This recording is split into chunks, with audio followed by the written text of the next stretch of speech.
There are people who never call their parents again after leaving home. Society sometimes labels them as cold, distant, or selfish, but in reality, many of them belong to a category that psychology names avoidant attachment. This pattern is not a random choice. It is the silent consequence of a childhood carved by neglect, criticism, and invisible scars. Outwardly, these individuals often appear strong, independent, and untouchable. They are the ones who never seem to ask for help, the ones who insist on carrying their own weight no matter how heavy it becomes. But beneath that armor lies a heart that once longed for safety and found none. Their independence is not a natural gift, it is survival. It is the strategy of a child who, time after time, reached out for warmth and was met with coldness, who cried for comfort and received indifference, who expressed joy and was silenced. Slowly, that child came to a conclusion. Depending on others is dangerous. If I want to survive, I must rely only on myself. That belief becomes the root of avoidant attachment. On the surface, avoidant individuals seem to flourish. They are the ones who move out early, who travel alone, who handle crises without leaning on anyone. They have friends, yes, but rarely do those friendships cross into the territory of true intimacy. When a romantic relationship begins, they may appear charming, attentive, even ideal. Yet the moment vulnerability is required, the moment real closeness demands to be built, they withdraw.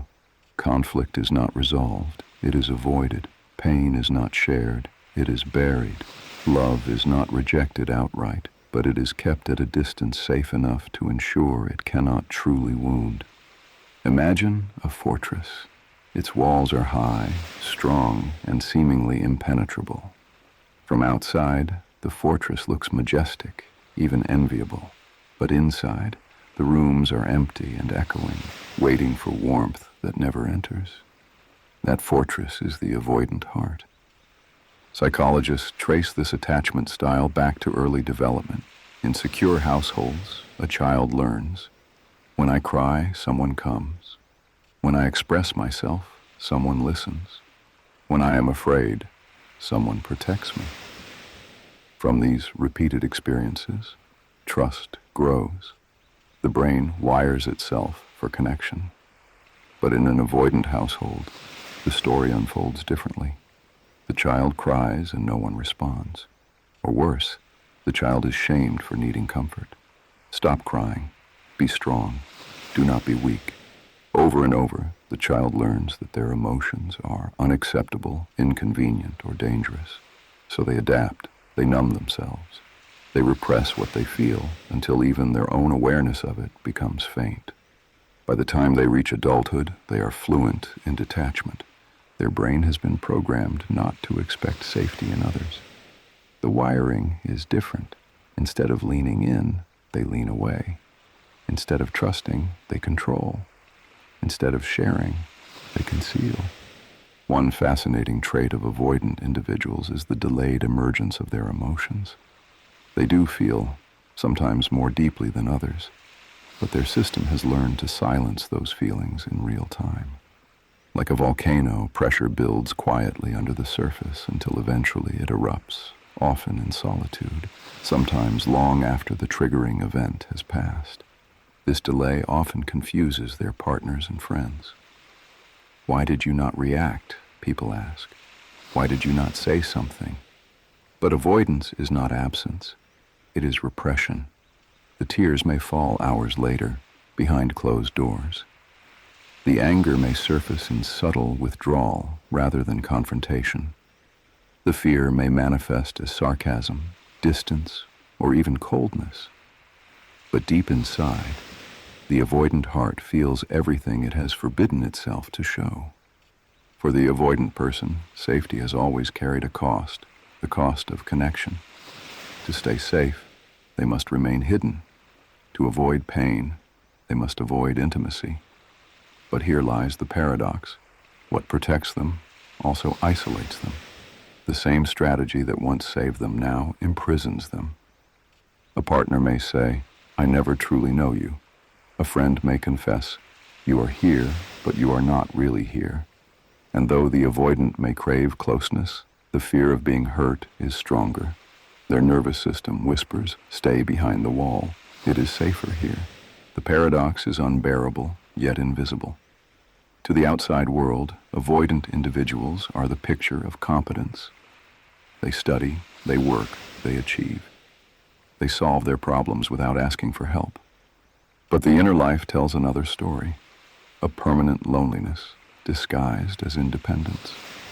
They have learned to wear the mask so perfectly that even they forget it is a mask. Yet when the mask slips in the quiet of the night, the child inside still longs for the arms that never came. Even when surrounded by friends, they often feel alone. Even when loved, they doubt that love. They cannot trust it fully because deep inside they believe it can disappear at any moment. And so they live with one foot in and one foot out, ready to run if the ground shakes. This inner vigilance is exhausting. It consumes energy silently. It builds a life that looks stable but feels hollow. Many avoidant individuals succeed professionally because work is safer than intimacy. Tasks do not abandon you. Projects do not betray you. Deadlines do not require your vulnerability. But when the lights go out and the day ends, achievement feels like a poor substitute for connection. The avoidant attachment is not a curse without remedy, but it is a wound that requires awareness to heal. It is not about blaming parents endlessly, but about recognizing that what once protected the child now limits the adult. Independence is valuable, but isolation is not freedom. To move forward, the avoidant heart must learn what it feared most, to trust again, little by little. Healing begins with recognition, with admitting, "I am not cold, I am hurt. I am not indifferent, I am afraid. My silence is not peace, it is armor." To speak these truths, even internally, is to take the first step out of the fortress. It requires patience. The nervous system does not change overnight. The child inside does not come out at the first call. But slowly, with compassion, with safe relationships, the walls can soften. Trust can be relearned. And intimacy, once feared as danger, can become what it always was meant to be, a place of refuge. Avoidant attachment is often misunderstood. Many people assume that avoidant individuals simply do not want intimacy or that they are incapable of love. But that is not the truth. The truth is that they long for closeness while fearing it at the same time. They want connection, but their nervous system warns them that connection equals risk. It is a paradox that tears them silently between desire and fear. They may enter a relationship with genuine hope, but once the other person gets too close, their defenses activate. They begin to pull away, to create distance, to protect themselves. They might bury themselves in work, become overly focused on hobbies, or insist that they need more space. These behaviors are not rejection in the pure sense. They are strategies for survival. They are ways of saying, "I cannot let you too close because if you hurt me, I will not survive it." This hidden fear of vulnerability shapes almost every aspect of their adult life. At work, they strive for control and competence. In friendships, they keep things light and avoid going too deep. In love, they often oscillate between closeness and withdrawal, creating confusion for both themselves and their partners. This is why avoidant relationships often feel like a dance of approach and retreat. Step closer, step back, reach out, then disappear. It is not manipulation, though it may look that way. It is an unconscious cycle rooted in early survival. The seeds of this cycle lie in childhood. Imagine a child who falls and scrapes their knee. A securely attached child runs to a parent, cries, and is comforted. The parent holds them, wipes the wound, reassures them that everything will be okay. That child learns, when I hurt, I am not alone. My pain matters. I am safe. Now imagine the avoidant child. They fall, they cry, and the parent ignores them. Or worse, the parent scolds them for being weak. Stop crying, you are fine, toughen up. The child swallows their tears, hides their pain, and learns, my emotions are a burden. My needs are unacceptable. I must face the world alone. Over time, this becomes a deep program. Never show weakness, never ask for help, never rely on anyone. This programming is powerful. It shapes the brain's pathways. Neuroscience shows that repeated experiences literally carve patterns into the developing mind. For the avoidant child, those patterns scream, protect yourself at all costs. Connection is not safety, it is danger. By adulthood, these pathways are so ingrained that avoidance feels natural, even though it is a learned response. The irony is that avoidant people are often highly sensitive. They feel everything deeply, but have learned to mute those feelings. Their partners may believe they are cold, but in reality, they are overwhelmed by emotions they cannot express. Like an ocean held behind a dam, the pressure is immense. When cracks appear, emotions may pour out unexpectedly, sometimes in ways that surprise even the avoidant themselves. A sudden outburst of tears, a wave of anger, or a quiet breakdown alone in the dark. Because they fear dependency, avoidant individuals often excel at self-sufficiency. They become problem solvers, high achievers, independent thinkers. These qualities can be admired by society, but they are often born from pain. Independence for them is not always freedom. It is exile. They carry their burdens alone, not because they want to, but because they believe no one else can be trusted to help. This mistrust can extend to love.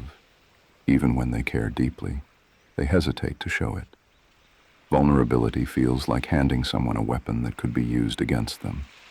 So they hide their affection or express it indirectly. They may do acts of service, provide practical help, or offer intellectual support, but they struggle with open displays of emotion. I love you may be felt, but rarely spoken, and when spoken, it may feel terrifying, as if they have exposed the most fragile part of themselves. Conflict is another battlefield. Secure individuals tend to resolve conflict by talking it through. Anxious individuals may pursue and demand resolution, but avoidants withdraw. They shut down. They go silent. This is not because they do not care, but because their nervous system perceives conflict as overwhelming. Silence becomes their shield. Yet for their partner, this silence can feel like abandonment.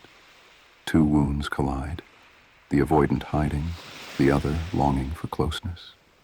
Both are hurting, but neither understands the other's language. To understand avoidant attachment is to see through the mask of independence. It is to recognize that beneath the armor lies a wounded child who once reached out and was rejected. Healing that wound requires more than logic. It requires reteaching the nervous system that intimacy can be safe. It requires slow, patient exposure to vulnerability with people who will not exploit it. Therapy often becomes a lifeline. In a therapeutic setting, the avoidant person can experience a consistent, safe relationship where their emotions are welcomed rather than judged. Over time, the nervous system can learn new patterns. The brain can rewire. Slowly, the fortress walls can lower, and connection can feel less like a threat and more like a refuge. Healing also requires self-awareness. Avoidant individuals must recognize their patterns. They must be willing to admit, my distance is not strength, it is fear. My silence is not peace, it is avoidance. My independence is not always freedom, it is loneliness. To see these truths is painful, but it is also liberating. For once they are acknowledged, they can be changed. Relationships with avoidant individuals are not doomed, but they require understanding. Partners must realize that withdrawal is not rejection, but protection. That distance is not a lack of love, but a desperate attempt to avoid pain. With patience and empathy, intimacy can grow, but it must grow slowly. at a pace that feels safe to the avoidant heart. Forcing closeness too quickly only triggers the defenses. Respecting their boundaries while gently encouraging openness creates the environment where trust can flourish. Ultimately, avoidant attachment is not a sentence for permanent isolation. It is a wound, and wounds can heal. The journey is long, the walls are high, but the human heart is resilient. With time, awareness, and love, even the most fortified hearts can learn to open again. Avoidant individuals often underestimate how much others long to know them. They assume their true self is unworthy or unsafe to reveal. Yet in reality, many people would cherish their vulnerability if given the chance. The tragedy of avoidance is that it denies them the very intimacy they secretly crave. The hope is that one day, the fear of connection will be outweighed by the hunger for it, and the walls will finally come down. The struggle of avoidant attachment is often invisible to the outside world. To colleagues, they may look like the model of stability and competence. To friends, they may appear reliable and even charismatic. Yet the closer one gets, the more one senses a certain distance, as though an invisible barrier separates the avoidant from the rest of humanity. That barrier was built long ago, in childhood, and dismantling it requires courage that few can imagine. At the core of avoidance is a broken expectation, the expectation that others will be there. When that expectation was repeatedly disappointed, the child stopped reaching out. The arms that should have comforted never came. The words that should have soothed were replaced with criticism or silence. And so the child adapted by numbing, by turning away from need itself. The tragedy is that what begins as a shield becomes a prison. Even in adulthood, avoidant individuals often feel safer in solitude. Solitude cannot betray them. Solitude does not demand vulnerability. In solitude, they can breathe without the fear of being misunderstood. Yet the human heart is not designed to thrive in isolation. We are wired for connection, for touch, for being seen. The avoidant may deny this need, but the denial does not erase it. It lingers like a hunger that cannot be satisfied by food, a thirst that water cannot quench. Relationships with avoidant individuals often follow predictable patterns. At the beginning, they may seem open, even enthusiastic. New love carries the promise of something different, something healing. But as intimacy deepens, old fears awaken. They may begin to feel trapped, suffocated, or overwhelmed. Suddenly, the very closeness they desired becomes unbearable. They withdraw, sometimes abruptly, leaving their partner confused and hurt. The cycle repeats, reinforcing their belief that intimacy only leads to pain. This cycle can be broken, but only through awareness. The avoidant must learn to pause in the moment of withdrawal and ask themselves, am I truly unsafe, or is my nervous system reliving the past? Is this partner really rejecting me, or am I projecting old wounds onto them? These questions open a doorway to change.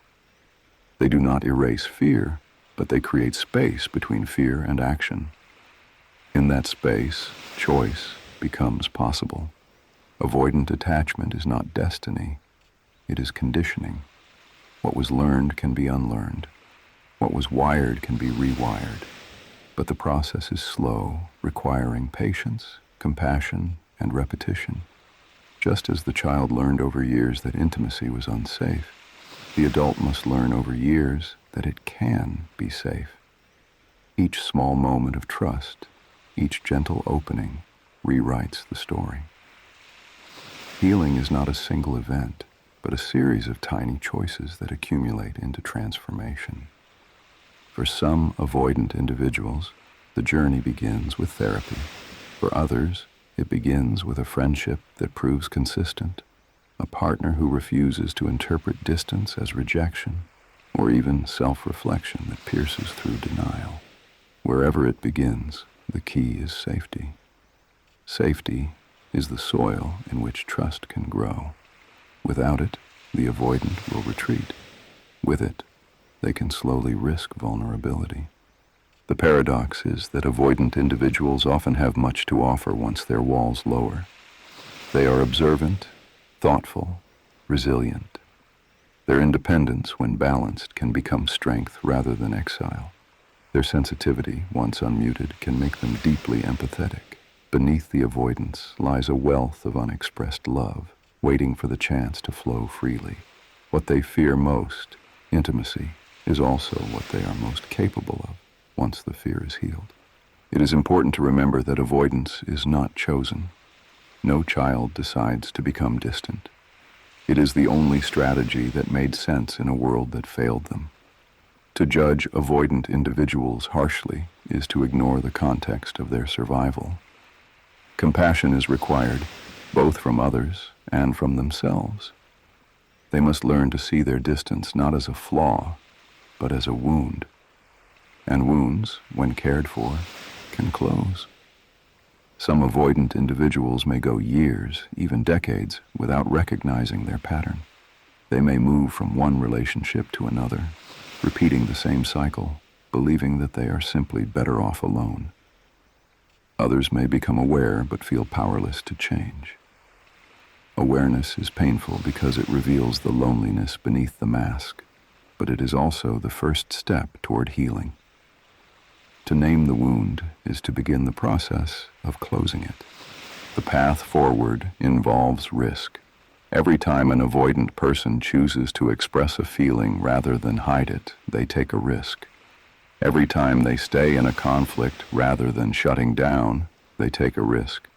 Every time they allow someone to see their vulnerability, they take a risk. These risks feel terrifying, but they are necessary. They are the only way to teach the nervous system that connection can coexist with safety. In time, these risks accumulate into trust not only in others, but in oneself. The avoidant learns, I can survive vulnerability. I can share my feelings and still be safe. I can lean on someone without losing myself. This trust is fragile at first, like a young plant, but with care it grows stronger. And as it grows, the walls of the fortress begin to crumble. To love an avoidant person is to love with patience. It requires understanding that their withdrawal is not a rejection of you, but a protection of themselves. It requires seeing the child within the adult, the wound within the armor.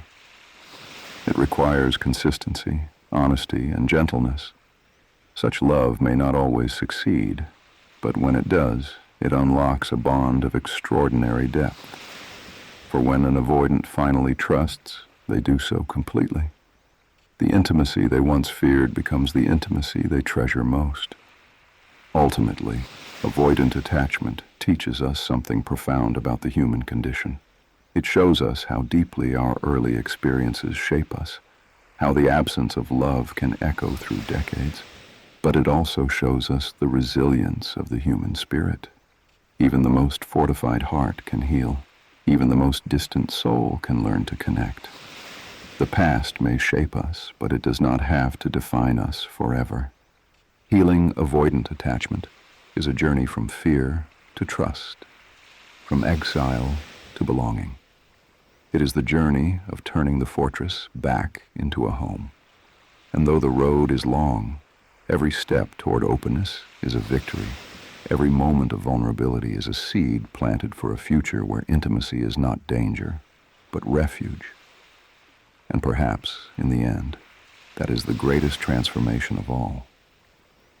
To learn that the arms that never came can be replaced, not by the past, but by the present, by the love we allow ourselves to accept today. The story of avoidant attachment is ultimately a story about transformation. It begins in silence, in the absence of comfort, in the loneliness of a child who learned that emotions were dangerous. It continues in adulthood, where independence becomes both a strength and a cage. But it does not have to end there. The final chapters can be rewritten, and the fortress can slowly become a place of connection rather than isolation. One of the most important steps for avoidant individuals is learning to sit with discomfort. Vulnerability feels unnatural at first. Saying I need help feels impossible. Admitting I am hurt feels like weakness.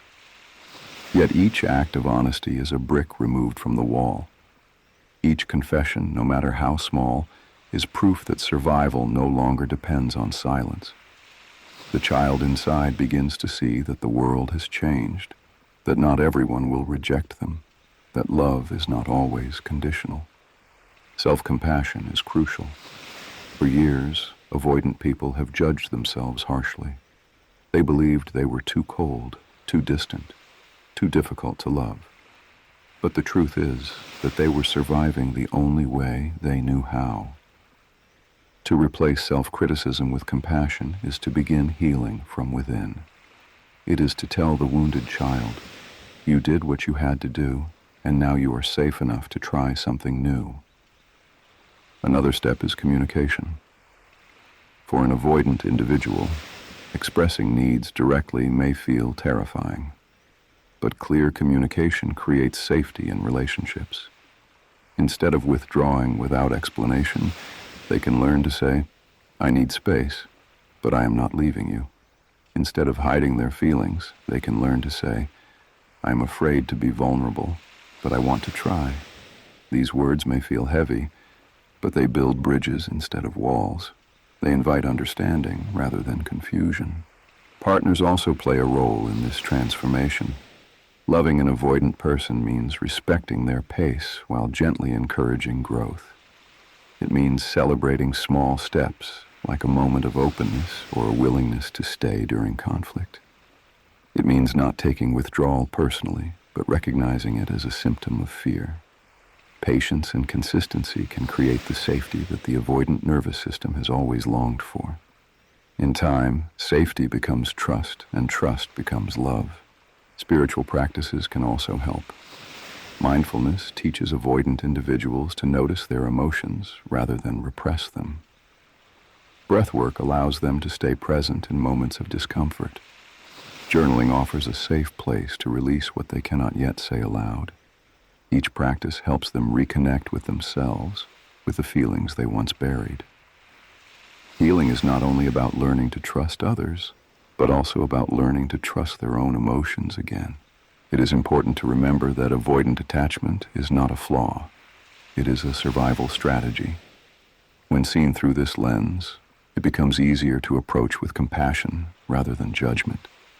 What was once a wound can become wisdom.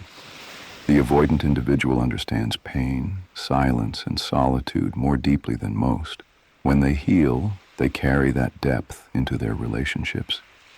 Their empathy is born not from theory, but from experience. Their love, once unlocked, is steady and enduring. As the fortress walls crumble, the avoidant discovers something profound. Intimacy is not the enemy. Connection does not mean loss of self. To be vulnerable is not to be powerless, but to be alive. The heart that once hid learns to beat freely, not in exile, but in belonging. This transformation does not erase the past, but it redefines it. The child who once suffered becomes the adult who chooses to love. The journey is never perfect. There will be setbacks. There will be moments of fear, withdrawal, and silence. But progress is measured not by the absence of fear, but by the courage to move forward despite it. Each step, no matter how small, is a victory. Each moment of honesty is a triumph. Healing is not a straight line, but a spiral that returns again and again to old wounds, each time with more strength and more compassion.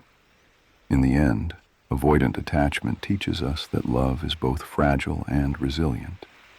It shows us how deeply the absence of care can wound, but also how powerfully the presence of care can heal. It reminds us that independence without connection is hollow, and that vulnerability, though frightening, is the doorway to the life we were meant to live. To those who carry the avoidant wound, you are not broken. You are not incapable of love. You are not destined for loneliness. You learn to protect yourself when no one else would. That strength is still yours. But now, you have the chance to learn something new. That love can be safe. That intimacy can be healing. That connection can be home. The fortress does not have to remain a prison. It can become a sanctuary, shared with those who have earned your trust. This is the invitation of healing, to step out from behind the walls, to risk being seen, to allow the heart to be held. It will not be easy, and it will not be quick, but it will be worth it. For beyond the fear lies the life you have always longed for. Beyond the silence lies the voice of your true self. And beyond the walls lies the simple, profound truth. You were never meant to live alone. You were meant to love and to be loved freely. Roche sauvage doesn't speak to everyone, only to those who feel.